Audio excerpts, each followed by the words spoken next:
Snow. Love me some snow. And we don't get tons of it out here in New Mexico. We actually do get our fair share, I suppose, but just not as much as I'd like. Fog, though, oh, I love it. And we don't get any of that in New Mexico. Ever. Not ever. This is very strange. So to have snow and fog simultaneously, yes please.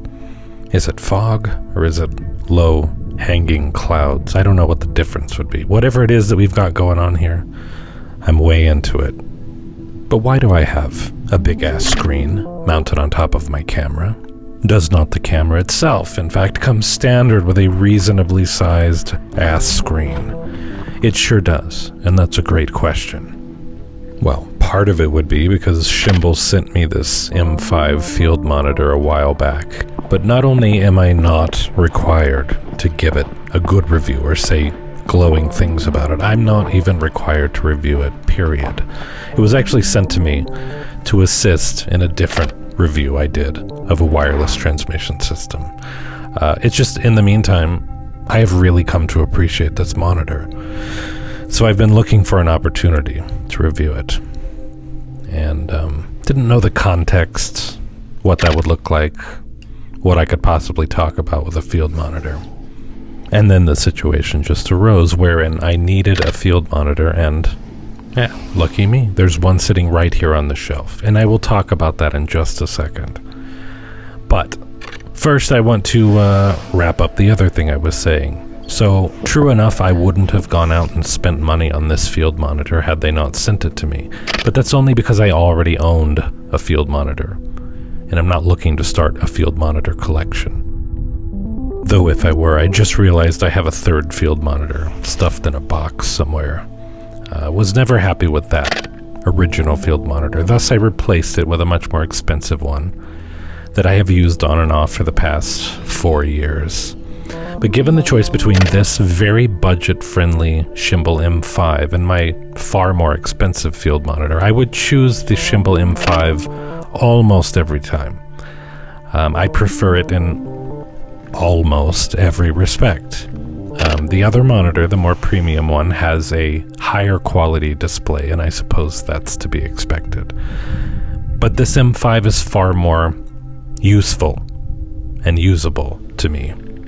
So let me rewind and answer that original question of why, or I'll rephrase it actually as, why not just use the screen attached to the camera? Well, I did. I attempted to do just that. I came out here first with no field monitor, and I struggled to see the screen on the back of the camera. Although it's not sunny, the white ground, the white sky, it's just an overload of white, and I found it challenging to see the screen on the back of the camera, and that is not cool, dear camera manufacturer. Gotta make the screen brighter. Can't see. There is, of course, a solution, and that would be to put the EVF up to my eyeball, the electronic viewfinder. I'm sure that would have solved the problem. But I am doing a YouTube video here. I want to film the back of the camera, if possible. It's not always possible, but as much as I can. I like to film the back of the camera. I like the way that looks. It feels more engaging to me. So I had to leave anyway, had an appointment, swung by the old apartment on the way back. I had the choice between at least 2 field monitors, and it was an easy choice. I grabbed the Shimbol M5, and I did so for the following reasons. Despite being very well built, made of metal, it is so light, surprisingly light. Now granted, my sample size is fairly small, so maybe you and I have different definitions of lightness, but I don't like attaching a bunch of heavy crap to my camera. I don't like making it unwieldy and ergonomically stupid, but this is light enough where it doesn't bother me, or bothers me hardly at all. And this next consideration further contributes to its lightness, and that is the battery life is outstanding. It just goes on and on for hours and hours. I have never been able to get through even one single battery. Again, granted, I'm not doing wedding videography, so I'm sure someone who's a more heavy user could get to the end of a battery. I just have not, despite hours of shooting with it. And I say that contributes to its lightness because as a result of the battery life, I use the smallest NPF battery that I could find. So it's really light, it's really power efficient, and the screen is bright enough to surpass that of my camera screen. And that is essentially everything I need from a field monitor. So probably gonna sell my old one, get whatever I can for it. And I hate being responsible for delivering information related to specs. I do my research, but I can't be sure I didn't end up with some incorrect information. So just understand that I'm including some specs because I feel like I should, but I would not swear to the truthfulness of any of this in a court of law. But evidently, the Shimbol M5 has a 1920 by 1080 touchscreen display. Touchscreen, yes. I'll swear to that because that I can easily confirm. A nice simple menu too, I really like it. Is it the most handsome user interface ever created? No. But it's very clear, perfect from a utilitarian standpoint. No confusion is ever going to occur due to looking at the menu/user interface, and that is extremely helpful when you're in the field. And as this is a field monitor, I'm assuming that's where you'll be using it. I would have actually guessed that it was a 4K resolution monitor for multiple reasons. Here's one of those reasons. When I'm shooting stills and using the field monitor, at the top left corner of the monitor, the M5, it shows a resolution of 1920 by 1080 at 60 frames per second, which exactly matches what my camera outputs from the HDMI port when shooting stills. Why it can't give me a 4K signal, I have no idea. But when I switch to video, I'm seeing a DCI 4K resolution at the top left, which is only confusing in the sense that I have it set to shoot 8K, not 4K. However, I'm guessing the camera is outputting at DCI 4K because that's the highest resolution the monitor can understand, because I know it has the ability to output an 8K. And then the monitor is probably taking that signal, the highest resolution it can understand, and downsampling it to the highest resolution that it can display, which is 1080, apparently. 1080p. P, you see. But can we please, as a society of people, drop the P? Hasn't enough time elapsed by now? Are there a lot of interlaced monitors out there these days? A lot of cameras shooting in 1080i or 2160i? No. How about we specify when we're talking about interlaced, but otherwise assume progressive? Let the P be silent. That being said, though, the other reason I thought this monitor was 4K at first was because it just looks 4K. That is, it looks higher res than 1080 to my eyes. The pixel density looks fantastic. But that may be due to viewing distance, I'm thinking. At the distance I'm holding the monitor away from my eye during normal use, the pixel density becomes much higher because, like with a phone, for example, I would be holding it a lot closer to my face. So in order to maintain the same perceived pixel density, that would require a greater resolution. But nailing down the brightness of the screen, as I talked about a bit earlier, it's 1200 nits.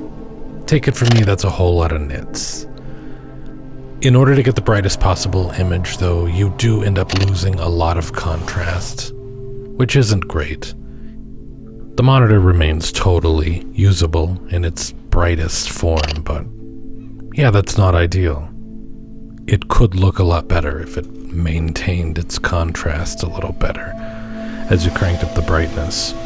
I couldn't find any information about the brightness in nits for the back screen on my camera. I'm guessing it's a lot lower though. My other field monitor is 1000 nits, and it, I would say, is also brighter than my camera screen. You know, I mentioned how the EVF is a potential solution to the problem of shooting in extremely bright conditions. Well, honestly, it's not as bright as I'd like either. I was trying to take photos at White Sands, New Mexico back, 8 or 10 months ago. Full on sun, and I couldn't see anything. Not on my back screen, nor my EVF. I wish I'd had a field monitor with me that day. Though even that may not have solved the problem, because it was some pretty intense brightness. What I probably needed was a DSLR with an optical viewfinder. I had 3 cameras with me that day. All mirrorless, though. So, boo. I ended up giving up and moving somewhere else that wasn't so overwhelmingly white. Not that I have anything against white places, mind you. Some of my very best friends go to places that are white. That's not true. I don't have any friends. But I like to travel light. I like to keep things simple. But it must be said, framing a shot with a larger screen is a better experience. You have more information from which to make composition decisions. Not to say you should do that, or I always will do that. Sometimes it's horribly inconvenient. But I'm just saying, there are definite benefits to using an external monitor. Drawbacks as well. More crap to bring, more stuff to connect and worry about. This little rock formation at the top of this mountain. I wanted to fly the drone up there. I took a shot of it earlier. In fact, I've taken tons of shots of it over the last couple of decades. Was really curious, like, hey, I wonder what that looks like close up. Looks exactly like it does far away. Well, I guess I don't have to be curious anymore. Strike that one off the list. But I was enjoying some drone photography. It has nothing to do with the topic at hand. It's just a thing that I wanted to do. And therefore I did. And I was all set to complain about the viewing angle on this monitor.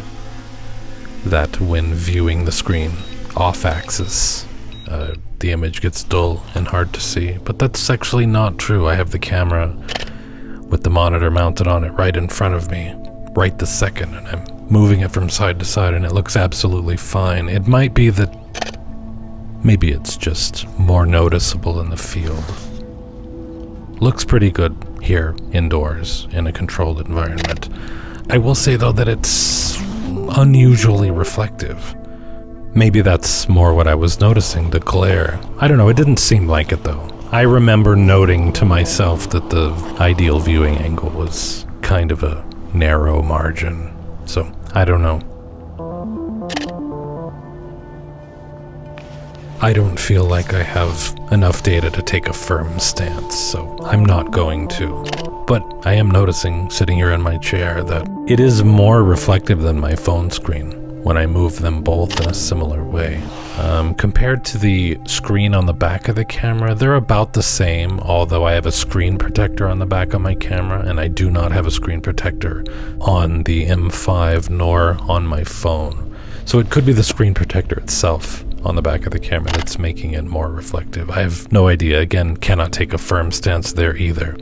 Here's one huge annoyance. I've just hit the play button to look at the image I just shot. Notice how long it takes for anything to come up. That's not too good. And here, to go back to shooting, first it glitches out. Then eventually, we're back. It didn't take as long, but it's still kind of disappointing. But on the flip side, look how well it handles bright sun. It's extremely viewable. Impressively so. But if you're a still photographer who likes to look at your images immediately after you shoot them, this is not going to be a great solution for you. Really, I don't think field monitors are designed with photographers in mind so much as videographers. And yeah, external monitors are fantastic for videography, but I also think they're fantastic for still photography. And as it happens, I don't really look at my images while I'm out shooting, so it isn't really going to be a problem for me. Regarding the photography, I edited these in Lightroom, but I did very minimal editing. There were a couple I retouched, some branches of bushes and whatnot, or maybe a little something on top of a mountain that I found annoying. I tweaked white balance a little, but not even that much. A lot of these are straight out of the camera in terms of color. I did bump up contrast here and there, bumped up saturation here and there. These I actually decreased saturation because the red or the orange from the sunset was pretty intense. But largely these just look exactly the way they did straight out of camera. I rotated one of the images, and in so doing, it had to be cropped in a little bit. Here I retouched the lens flare out in these sunset pictures, but that's about it. Minimal editing, but I just had a really great time shooting the fog, the snow. That's the most fun I've had behind a camera in quite some time. So it was a really good day. I enjoyed it.